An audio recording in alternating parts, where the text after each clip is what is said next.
Pode da Região de hoje, a gente vai conversar com a Juliane Galo, ela que é coordenadora do Procon de Ferraz de Vasconcelos.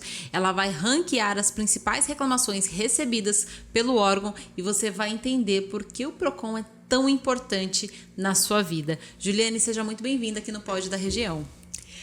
Oi, Sandra, tudo bem? Primeiramente, eu gostaria de agradecer o convite, estar aqui para falar sobre um tema que eu gosto tanto, que é o direito do consumidor, que eu sou especialista e como a gente estava falando aqui um pouquinho antes, o direito do consumidor, ele está presente na vida de todas as pessoas a partir do momento que elas acordam e acendem a luz do quarto, quando elas tomam o seu primeiro banho, quando elas vão fazer o seu primeiro café.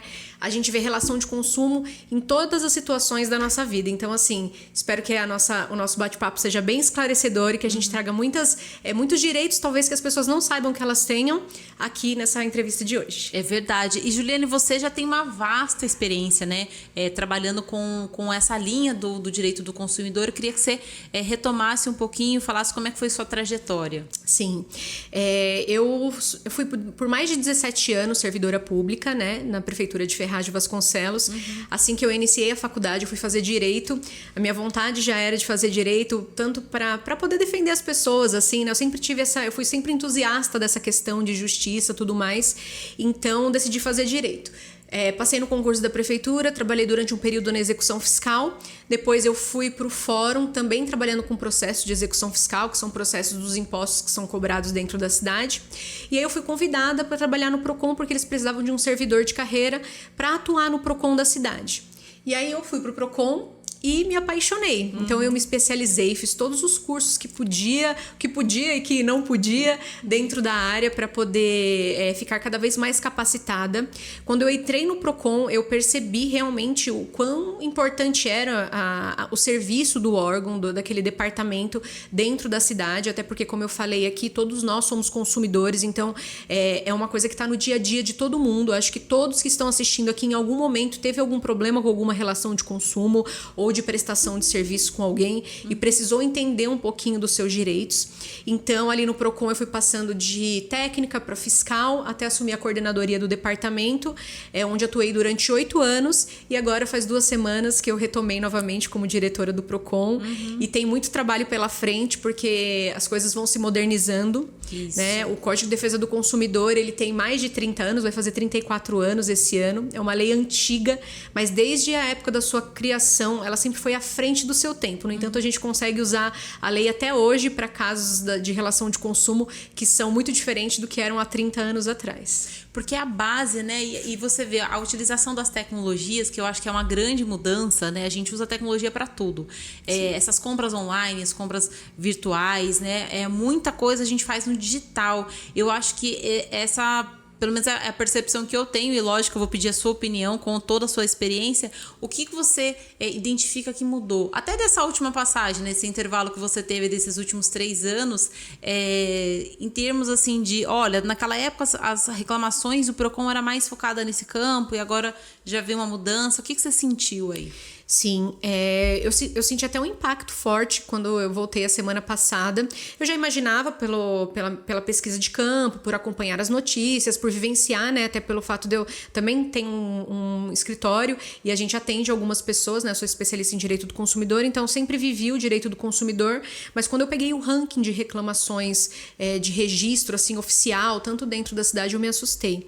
Porque, assim, a pandemia, ela fez com que isso acontecesse. Então, assim, a gente tem mudanças na pandemia e, assim, não é uma coisa que a pandemia veio, alterou e depois a gente retomou como era anos atrás. A pandemia fez com que a nossa vida mudasse e ela não vai voltar a ser como ela era. Então, assim, a gente tinha, em primeiro lugar, reclamações de telefonia, porque a gente sabe que existe, acho que, mais de 2 celulares por habitante no nosso mundo, né? Então, tanto a questão de aparelhos celulares, como a questão das empresas que fornecem a internet, que fornecem a linha. Então, a maioria das reclamações eram em torno disso, de prestadoras em relação à telefonia. Em segundo lugar, produtos, compra e venda de produtos e assuntos financeiros, né? Por exemplo, cartão de crédito. Agora não. Está em primeiro lugar as reclamações em relação à fraude.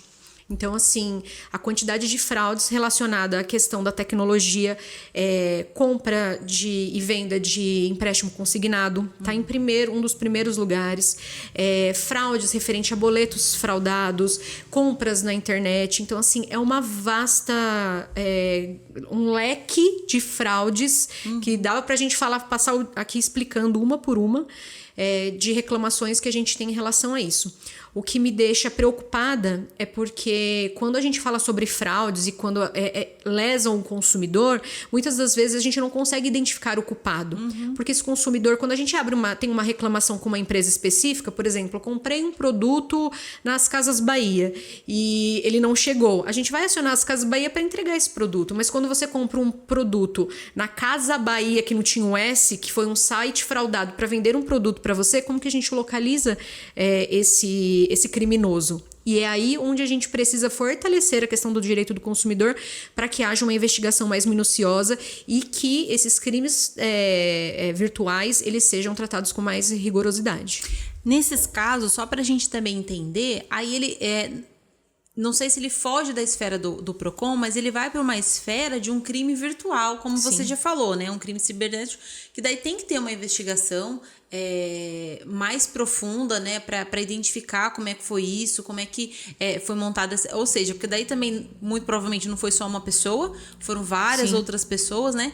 Mas aí dificulta. E até onde o PROCON consegue ir nisso, Juliane? Então, é óbvio que o consumidor ele tem que prestar atenção nas compras que ele está fazendo, naquela situação, e hoje ainda mais a gente fazer esse papel de conscientização. Então, por isso que é extremamente importante até a gente falar sobre o tema nos podcasts, nos meios de imprensa, né, nos meios de comunicação, para que as pessoas tenham conhecimento de que isso está acontecendo em larga escala. Então, assim, o PROCON ele tem primeiro essa função, que é de trazer essa informação a todos, explicar também alguns dos direitos. Então, assim, por exemplo, tudo que você for fazer, é imprescindível que você faça uma pesquisa. Então, você precisa pesquisar se aquele site é confiável, se aquele número que te mandou uma solicitação, ele realmente existe, se ele é do fornecedor originário, por exemplo. Hoje a gente tem um grande problema em relação à demanda de bancos. Então, os bancos geralmente colocam tanto nos aplicativos ou nos sites que eles não encaminham SMS pedindo o número de nada, eles não ligam para o consumidor solicitando informações acerca dos seus documentos, eles não mandam um código através do SMS, então o consumidor precisa ficar muito atento a isso. Porque assim, a partir do momento que ele acessa alguma dessas opções que são fraudulentas, ele acaba favorecendo o golpista, né? E aí o banco acaba se isentando disso. É óbvio que a gente precisa também levar em consideração que os bancos precisam ter, tô falando no caso dos bancos, eles precisam ter serem mais rigorosos quanto à sua questão de bloquear que esses crimes aconteçam. Existe até uma súmula, eu estava falando sobre isso ontem, eu peguei um caso ontem, de uma pessoa que teve o seu celular roubado mesmo, a mão armada, e aí esse criminoso, ele pediu para que deixasse o celular aberto, então ele usou a face ali, né, tem aquele pela face que libera, e aí ele foi com o celular, ele acessou o aplicativo e fez transferências bancárias. Só que a pessoa já não estava mais junto. Como que ele conseguiu finalizar com as senhas e tudo mais? Então, assim, houve uma fraude ali, como ele conseguiu fazer aquilo, a gente não sabe. Então, assim, a gente consegue ainda colocar como se fosse uma responsabilidade solidária do banco para tentar fazer esse ressarcimento. Até porque o banco, ele precisa ter ali uma quantia específica, como se fosse um seguro para ajudar esse consumidor quando ele passa por essa fraude, porque ali naquele momento ela ajuda com uma coação, entendeu? Exato. Então, assim, aí o que essa pessoa faz? Ela junta todos esses documentos, ela faz um boletim de ocorrência e ela vai ao PROCON, e o PROCON vai abrir uma reclamação. Ela pode fazer isso na primeira oportunidade fazendo uma contestação sozinha, mas se ela não tiver dificuldade, ela vai até o PROCON e o PROCON vai abrir todo esse processo para ela, para acompanhar, para ver, dependendo da situação, ele consegue encaixar algumas coisas ali para também responsabilizar o banco pela falha que ele também cometeu, para que ela seja ressarcida e não perca totalmente isso. E, Juliane, o mesmo vale, por exemplo, quando a gente foi, por exemplo, você falou o caso do celular, mas, por exemplo, uma pessoa que foi assaltada, levou a carteira, levou todos os documentos, e a pessoa consegue, até porque a gente tem, por exemplo, falando em tecnologia, a gente tem os cartões por aproximação. Então, de repente, a pessoa vai lá, vai utilizar o seu cartão e vai fazer diversas compras. E aí, só que ela foi vítima porque foi roubado. Ela também consegue acionar, consegue também tentar reaver esse valor, ou então quando são feitas transferências, né, bancárias, por exemplo, transferência via Pix. A gente teve visto e tem visto que ainda tem acontecido o tal do sequestro Pix, onde os sequestradores pegam a pessoa, né, justamente para fazer aquela transferência e depois libertar as pessoas, né? Eu pergunto isso para saber assim, se o Código de Defesa do Consumidor junto com a polícia também estão atentos a esses casos para também de alguma maneira tentar coibir essas ações? Sim, então o Código de Defesa do Consumidor, ele também faz isso, como eu te falei, ele traz uma responsabilidade solidária aos bancos, mas eles fazem uma avaliação. Porque a partir do momento que você facilita, entre aspas, a gente está dentro de por exemplo, de um sequestro, você não está facilitando nada, você está sendo obrigado. Dentro desses casos, eu acredito, e é o que a gente sempre briga dentro do Procon, para que haja o ressarcimento do próprio banco ao consumidor. Quando ele pega um cartão e ele, a partir do momento que ele sai dali, começa a fazer compras ou passa o seu cartão, se você já entra em contato com o banco, já faz o boletim de ocorrência, aquilo tem que ser bloqueado.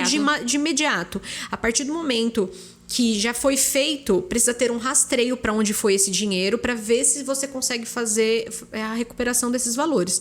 É um pouco trabalhoso, por isso que é importante que o consumidor fique muito atento a essas questões, né?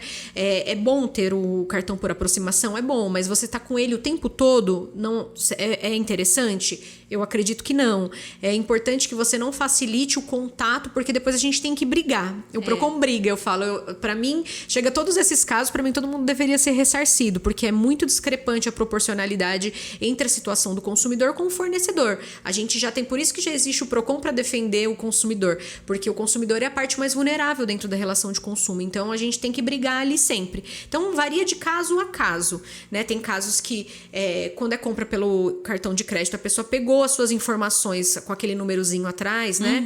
E ela faz as compras pela internet. Quando ela está em outro estabelecimento, em regra, os bancos eles devolvem o valor, mesmo a outra pessoa tendo essa informação. Agora, quando facilita a senha, não deixar senhas anotadas em blocos de nota, porque se eles verificam que isso estava no celular ou se você passou a senha, aí o banco quer se eximir dessa responsabilidade. Então, tomem cuidado com alguns detalhes. E só quero deixar mais uma dica também, por exemplo, seguro de celular. A pessoa teve o celular furtado, que é aquela quando você não é mediante grave ameaça ou violência. Eles, quando você contrata um seguro, geralmente eles cobrem roubo e furto, mas o furto é qualificado.